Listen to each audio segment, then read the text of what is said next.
Exactement, 17h19 et quelques poussières.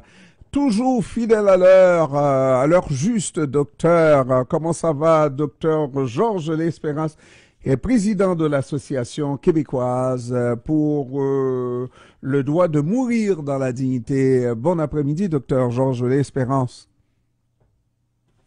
Ça va bien, docteur? Je pense que votre micro est fermé, professeur, docteur. Désolé, Ah, bon, désolé. voilà, vous Il est l'avez. ouvert.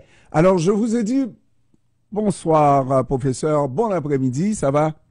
Merci beaucoup à vous de l'invitation encore une fois. Vous avez une bonne mine, professeur, docteur, là. Vous avez fait beaucoup de ski ou beaucoup de, hein? Pelletage, né? Hein? Du pelletage et du soufflage, Et du oui. soufflage.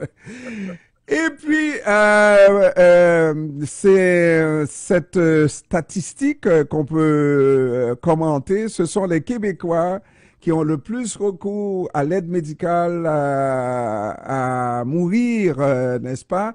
Oui. La AMM, l'aide médicale à mourir. Comment on explique ça, professeur?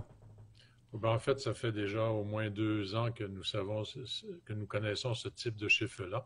Je pense que ce sont essentiellement des raisons socio-culturelles, du fait que, par exemple, la force religieuse est beaucoup moins importante au Québec qu'elle peut l'être dans d'autres régions, que ce soit catholique ou protestant, par exemple, comme en Belgique ou aux Pays-Bas. Ça, c'est une chose. Le deuxième élément, c'est l'appropriation par la population de la loi qui s'est faite dès les premières années d'ailleurs.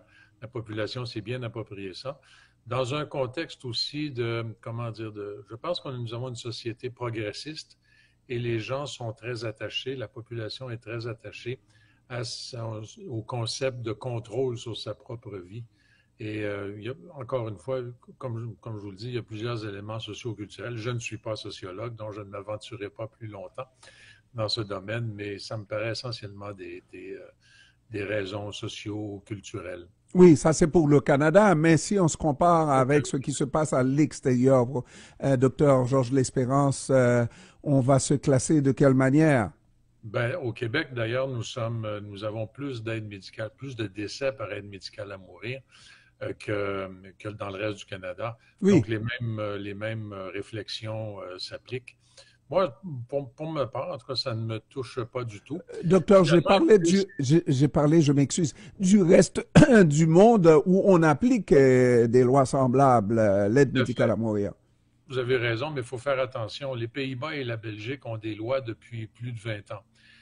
Mais par exemple, la Suisse, qui a une loi depuis pratiquement les années après la Deuxième Guerre mondiale, c'est du suicide assisté. Ce n'est pas du tout de l'aide médicale à mourir, c'est pas la même chose. Mhm. Les États américains, c'est du suicide assisté, c'est-à-dire que le médecin donne la médication au patient et le patient la prend lorsqu'il le désire. Donc, c'est pas du tout sous contrôle médical, si je puis dire ça de même.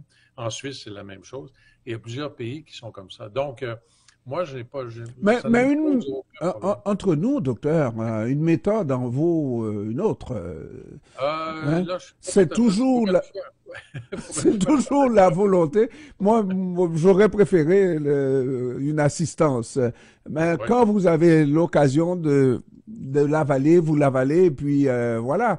Et puis l'autre s'en lave les mains. Mais là, c'est un petit peu plus vous venez de le complexe. dire, Hmm? l'autre s'en lave les mains. Moi, je suis profondément convaincu qu'il s'agit c'est un dernier soin et l'on doit accompagner notre patient, que ce soit comme médecin ou comme infirmière praticienne spécialisée. On doit l'accompagner jusqu'à la dernière minute. Faut tenir la main de notre patient, il faut le regarder dans les yeux, il faut l'accompagner. C'est un soin, ce n'est pas, on s'en débarrasse pas. Le patient est rendu à la fin de son parcours de vie. C'est à nous de l'accompagner, comme nous l'accompagnons d'ailleurs dans sa maladie, etc., etc. Enfin, je parle pour les soignants et même pour les proches. Donc, il y a quelque chose qui m'apparaît ici de l'ordre de l'empathie, de la compassion et de ce qui est notre travail de soignant. Alors que donner une pilule, ben, on la donne au patient puis on s'en lave les mains, comme vous venez de dire. Par ailleurs, il y a un danger très important. Si le patient prend mal la médication, s'il s'étouffe avec le médicament, si, etc., etc., nous serons devant une personne qui ne sera pas décédée, mais qui peut rester avec des séquelles extrêmement importantes. Donc, on n'a rien gagné, personne, dans une telle situation. Évidemment, docteur, je pense qu'on est comme un petit peu plus loin par rapport à ce débat-là qui a déjà été fait.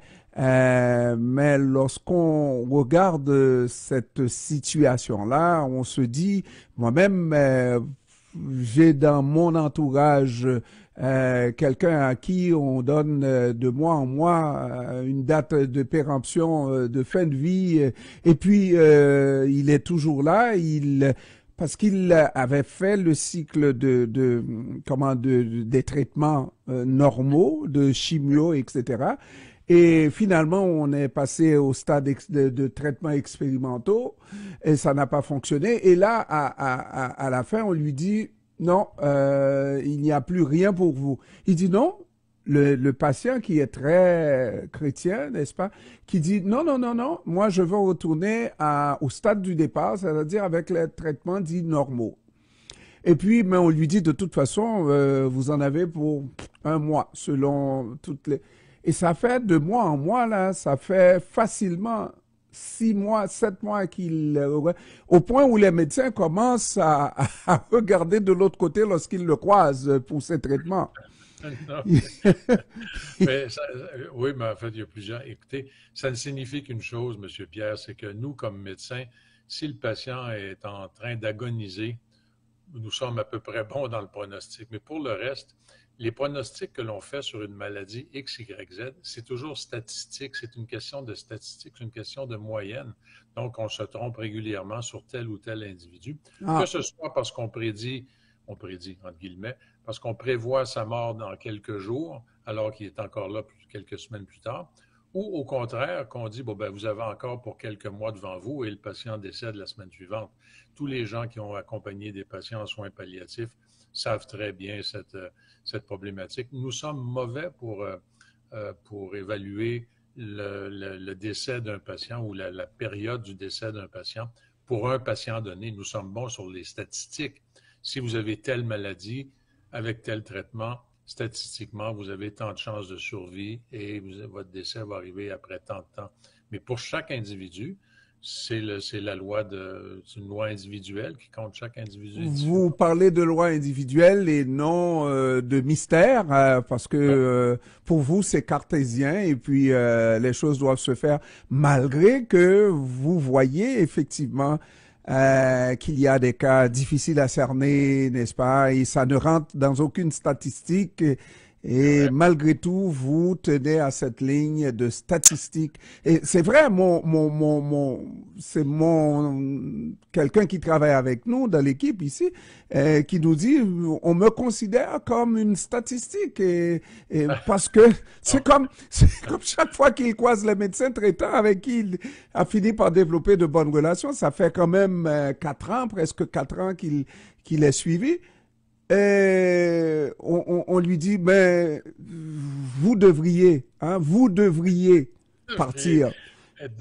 Oui, mais qu'est-ce que vous voulez? Ça prouve une chose, c'est que la biologie, c'est propre à chaque être humain, et puis nous sommes chacun des individus uniques en notre genre, et nous ne répondons pas aux mêmes règles, mais on n'a pas besoin d'invoquer des mystères. Des mystères non. De l'au-delà pour cela. Chaque individu. Et pourtant, on me dit que les médecins, même s'ils ne croient pas, permettent aux patients de faire appel à leur foi, et ils disent que dans certains traitements, ça marche. Ça marche. Hein? Oui, le problème, c'est qu'on n'a aucune statistique, encore une fois. Nous ne pouvons pas savoir pourquoi ça marche dans tel ou tel cas, mais si vous avez quelqu'un qui est parfaitement athée, ben, vous allez avoir la même réponse. Ça dépend de chaque individu, ça dépend de la biologie de chaque individu, ça dépend aussi assez souvent de la façon dont il envisage sa maladie ou sa fin de vie. Il y a plusieurs facteurs et on ne connaît pas tout. Mais moi, je ne fais jamais entrer dans l'équation des phénomènes paranormaux. Surnaturel, certainement pas de déisme, n'est-ce pas? Non. Non, parce que si Dieu existe, comment peut-il le permettre à Trump? Oh, mon Dieu, bon. Alors, il faut croire que Dieu existe, mais il peut faire une erreur une fois de temps en temps. Docteur Georges L'Espérance, président de l'Association québécoise pour le droit de mourir dans la dignité. Donc, on résume en disant que, bon, c'est le Québec, société distincte, c'est ça? Tout à fait, société distincte, société très progressiste et chez qui, pour ses accompagnants, pour la population, veut avoir un contrôle sur non seulement sa vie, mais sa fin de vie. Et je trouve que c'est très noble. Docteur Georges L'Espérance, je vous remercie d'avoir pris du temps de nous parler cet après-midi. Merci beaucoup, M. Pierre, de l'invitation. C'est toujours agréable. Merci. Au revoir. Au revoir.